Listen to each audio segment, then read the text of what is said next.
তোমার কোরআনের হাফেজ, আলেম, দাঈল আল্লাহ বানাইতে চাই, সেজন্য তুমি একটু তৌফিক দিও। এটা হলো 1 নম্বর কাজ। দোয়া করতে থাকবে, একবার না বারবার করতে থাকবে, দোয়ার মধ্যে থাকবে।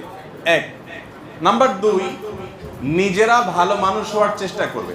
অনেক লোক আছে নিজে সুদখোর, ঘুষখোর, 2 নম্বরই কাজ করেন, হারামের সাথে সংশ্লেষ আছে, আবার এদিকে চান যে ছেলেটা হাফেজ হোক। আপনি আপনার সন্তান যদি ভালো মানুষ হোক এটা চান, তাহলে আপনার উচিত আগে নিজে ভালো মানুষ হয়ে ওর সামনে আদর্শ এবং মডেল পেশ করা। আপনি নিজে উল্টাপাল্টার মধ্যে হাবুডুবু খাবেন আর আশা করবেন যে আপনার ঘরে ফেরেশতা হয়ে যাবে, এটা ভুল।